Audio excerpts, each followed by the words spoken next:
Michael Pearl here again with your daily Bible Manna. We've been going through the book of Romans, and we were in chapter 1 last time, actually chapter 2.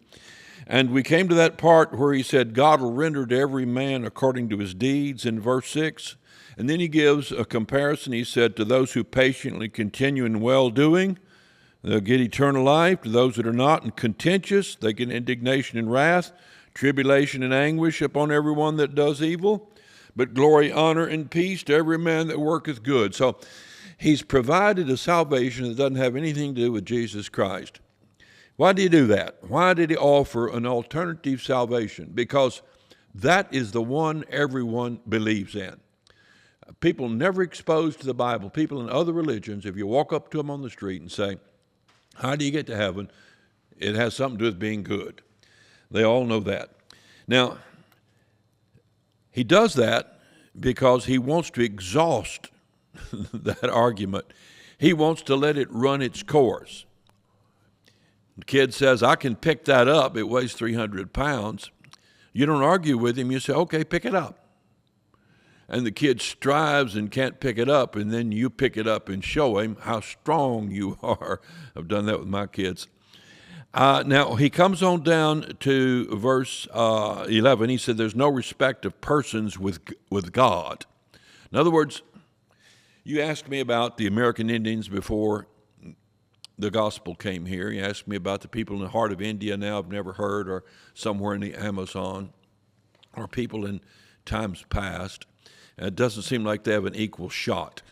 But what God says is that he has lightened every man that comes into the world, that all men through nature have a knowledge of God, and that if people take that knowledge they have and they do well, seeking for glory, seeking for honor, seeking for immortality, they'll have eternal life. But if they don't, if they're contentious, that's a negative attitude, contentious, and do not obey the truth. In other words, they have it through nature, but they don't obey it. Then indignation and wrath comes upon them. Now that sounds totally just, and that's equal. No respect of persons with God. In other words, across the board, all peoples all over the world, that's the way God views it. Now, he's making an argument for universal sinfulness. For as many, verse 12, for as many as have sinned without the law shall also perish without the law. In other words, if you sinned and didn't have an exposure to the Bible, you'll perish, but it won't be for your ignorance of the Bible. As many as have sinned in the law shall be judged by the law. So a person, a Jew or a Christian, has the law of God and knows he ought to do right from wrong, but doesn't do it, he'll be judged by it. And then he says, verse 13, for not the hearers of the law are just before God, but the doers shall be justified. So when people have said to me, well, if you just do the best you can, you'll be saved, I've said to them, that's correct. Have you done the best you could today? You take that thing, work it out. No one has. So our own mouth condemns us. Then he says, for when the Gentiles which have not the law do by nature the things contained in the law, these having not the law are a law unto themselves.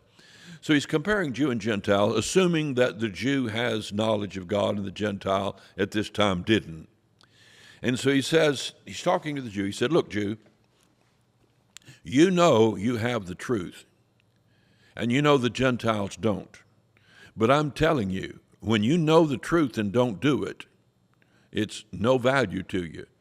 Just as when a Gentile who's never been exposed to that truth you have, but by his own nature, by what he knows to be right and wrong, he does that which is within the law, then God counts it as obedience, which show the work of the law written in their hearts, their conscience also bearing them witness, their thoughts the meanwhile accusing or else excusing one another.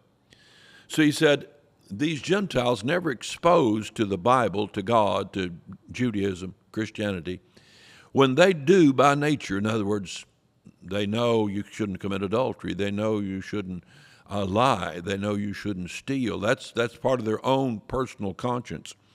When they live according to their conscience, God accepts that. Now he says, the work of the law written in their hearts, their thoughts are meanwhile accusing or else excusing one another. As we accuse others, we are accused. As we excuse others, we are excused. As we judge others, we are judged. In the day when God shall judge the secrets of men by Jesus Christ according to my gospel. So to conclude this thought here, he said, there's coming a day when God will judge the secrets of men. He's not judging according to the degree of theological knowledge you have. He's judging according to the secrets of your heart. Those things, not your outward pretense, not your outward religion, not your performance, but he judges according to what he knows is in your heart. So stop thinking about how God's going to judge other people and ask, how's he going to judge me? You might find yourself in greater jeopardy than you think others might be. So it's going to get better. You're going to get more of a blessing.